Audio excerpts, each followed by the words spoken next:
Sampai minta ampun Kodari disikat Rocky Gerung saat debat. Nah, yang menarik adalah setiap kali pemilu pasti yang namanya hitungan elektronik ini disoal. Tapi yang menarik juga tiap kali pemilu hitungan elektronik ini tetap ada gitu loh.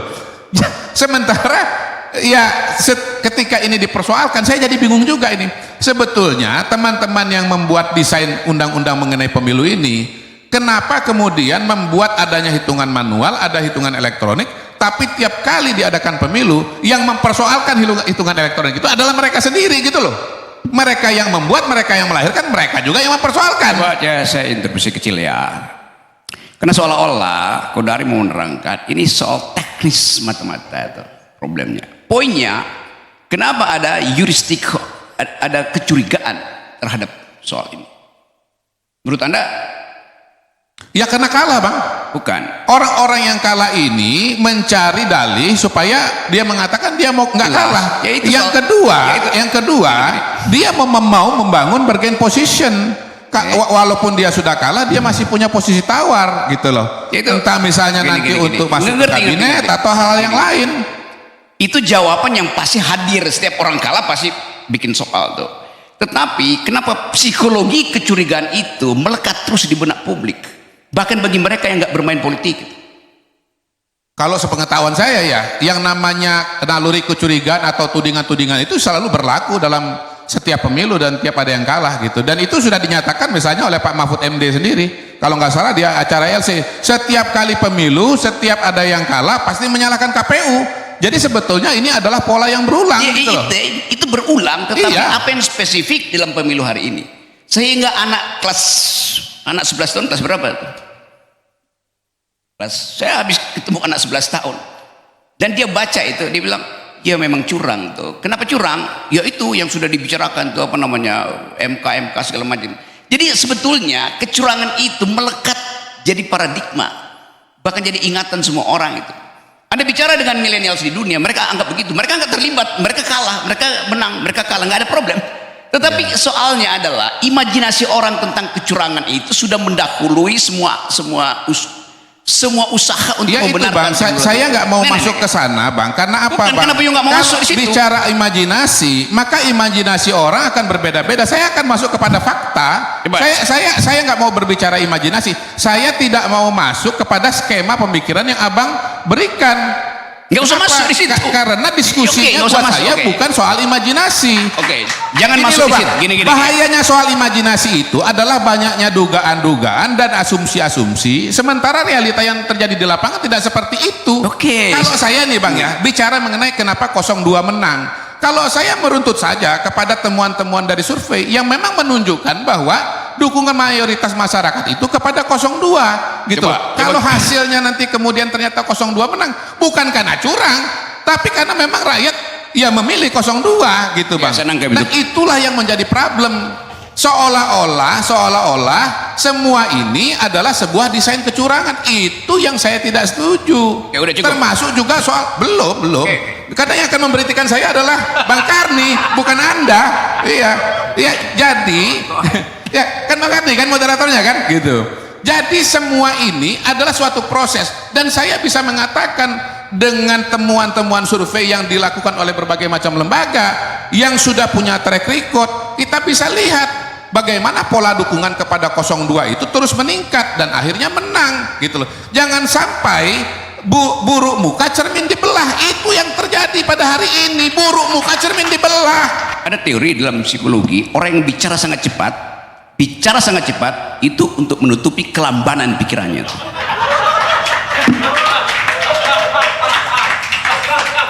Ada teori dalam psikologi bahwa orang yang berpikir sangat cepat adalah orang yang berpikir sangat cepat, dan mengatakan bahwa itu adalah sebaliknya adalah orang yang berpikir lambat karena dia nggak bisa mengikuti kecepatan pikirannya. Baik. Saya sarjana psikologi, saya nggak tahu lagi. Baik. Hanya untuk mereka berdua, Saya ngerti itu. Anda ada berdua, ada 3 orang tipe. Yang pertama visual, kedua auditori, ketiga kinestetis. Visual selalu berbicara cepat sekali. Mengapa? Karena dia berusaha menerjemahkan apa yang ada dalam pikirannya. Kalau Bang Rocky bilang seperti itu, maka B.J. Habibie almarhum orang yang sangat bicara cepat karena dia visual. Betul. Kalau dia betul berarti beliau, bukan saya membelanya, tapi beliau bukan orang yang lambat pikirannya, tapi beliau memang orang bertipe visual. Itu sebabnya dia ada dalam lembaga survei di visual. Nah, sebetulnya 800 TPS itu bohong. Yang benar satu TPS yang sudah dicoblos oleh Jokowi, itu TPS yang ada di Mahkamah Konstitusi. Nggak bisa dong Bang. Apapun keputusan MK, ya, proses keputusan final pemilu itu ada di tangan Ya, 205 juta pemilih, Oke, 820 ribu saya nggak peduli TPS. itu. Saya mau main nggak bisa imajinasi. abang menariknya ke sana. Itu sesat pikir itu Bang namanya Bang. Yes, itu imajinasi orang begitu. Ya, itu, Bang. Sebetulnya Makanya saya nggak mau ikut imajinasi abang karena imajinasi abang tuh sesat. Ya kita harus bicara fakta, jangan bicara imajinasi. saya ngerti Iya. gini ya. Seluruh imajinasi saya menyesatkan dan semua orang akan tersesat di jalan yang benar. Kecurangan itu di mana sebetulnya? Ada kecurangan kuantitatif, ada kecurangan kualitatif. Saya bicara soal kecurangan kualitatif yang dimulai dari Mahkamah Konstitusi. Kan standarnya di situ kita. Jadi yang kita bicarakan tadi adalah soal dirty vote. Di belakang dirty vote ada dirty hand yang dituduhkan pada KPU itu. Dia ada dirty hand. Dirty hand siapa? Dirty hand dari dirty mind. Kan begitu kan? Siapa itu dirty mind? Ya pasti dia mastermind. Sekarang kita tanya, siapa itu mastermind? Tanya pada Jimli. Saya terangin. Jimli bilang, Ketua Mahkamah Konstitusi mengizinkan dirinya diintervensi oleh pihak luar. Itu yang disebut sebagai pelanggaran etis. Dan dihukum Ketua Mahkamah Konstitusi berdasarkan prinsip tadi. Jimli nggak pernah sebut siapa pihak luar itu. Sekarang yuristik saya bekerja itu. Metodologi yuristik saya bekerja. Kalau begitu Ketua Mahkamah Konstitusi diintervensi oleh Sujiwo Tejo, nggak mungkin. Diintervensi oleh Babe Haikal, nggak mungkin. Apalagi oleh Kodari, nggak mungkin. Konsultan. Bahkan konsultan nggak diperlukan untuk mengintervensi Mahkamah Konstitusi. Berarti Mahkamah Konstitusi diintervensi oleh Ketua BEM UI, nggak mungkin juga. Diintervensi oleh tukang bakso di depan Mahkamah Konstitusi, nggak mungkin juga. Karena Ilyas nggak ada. Yang bisa mengintervensi Mahkamah Konstitusi adalah seseorang di atas Mahkamah Konstitusi. Powernya mesti berlebih.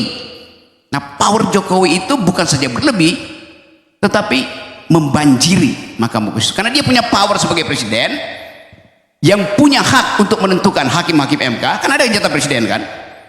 Dan dia punya power sebagai atasan moral dari Ketua Mahkamah Konstitusi. Saya bayangkan, saya pakai imajinasi sebagai hal yang biasa dalam metodologi itu. Yuristik artinya peralatan yang mesti kita pakai sebelum ada peralatan yang diresmikan oleh ilmu pengetahuan tuh. Ya pakai yuristik itu.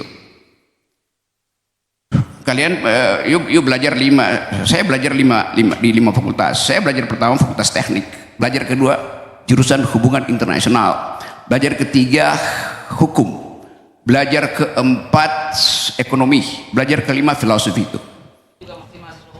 Oke, benar. Tapi dari 5 itu 4 DO, maksudnya fakultasnya saya DO-in karena saya udah anggap pinter tuh.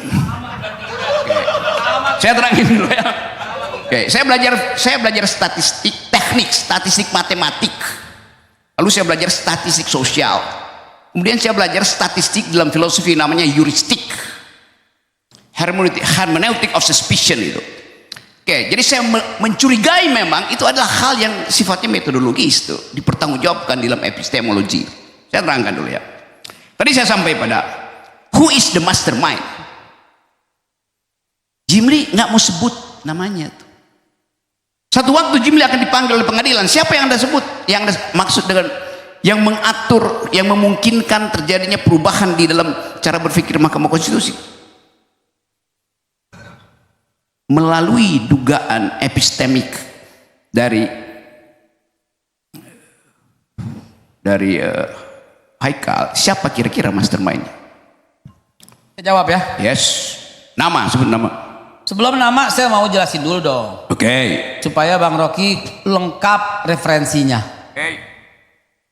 Bang Rocky menyebutkan nama Jimli, Profesor Jimli Asyidiki.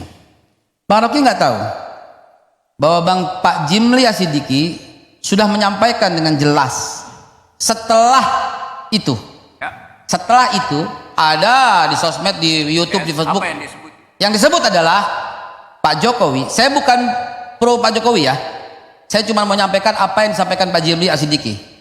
Pak Jokowi tidak pernah ikut campur dan cawe-cawe baik MK maupun anaknya. Itu yang disampaikan Pak Jimli. Sebentar, referensi kita ada Pak Jimli. Ya, referensi kita ada Pak Jimli. Nah, alangkah baiknya kalau satu ucapannya Pak Jimli Asidiki, do not jump to the conclusion. Oke? Saya belum konklusif, saya masih bertanya. Itu Justru. konklusi karena apa? Saya Karena masih ada tanya. mastermind. Karena itu saya bertanya, menurut Anda konklusinya apa? Pak Bukan Jokowi kan? Pak Bang Rocky mengarahkan supaya saya menjawab Pak Jokowi. Nah, saya tahu. Saya mau menyampaikan bahwa Pak Jimli Asidiki Bukan tidak gini, menyatakan itu. Justru karena saya tahu Babe Haikal akan membantah asumsi itu, maka saya tanyakan. Kan nggak, kalau saya tahu Anda akan jawab Jokowi, nggak perlu saya tanya. Iya, saya nggak tahu siapa mastermind, Nggak tahu tapi ya, yang oke. saya tahu Yes. menurut Pak Jimli Asidiki Yes. bukan Pak Jokowi. Oke, nah itu problemnya. Saya tanya menurut Anda siapa? Saya nggak tahu. Ya karena itu bukan menurut Pak Jimli. Tapi kan referensinya Jimli tadi. Jelas Jimli tidak mengucapkan itu Tapi di dalam. cuma satu sisi yang adil dong. Jimli juga Dengar, mengatakan dengar. bukan Jokowi gitu Memang loh. Jimli ngomong di depan di dalam statement resminya atau pada pers. Resmi. Iya, di mana? Dua-duanya resmi.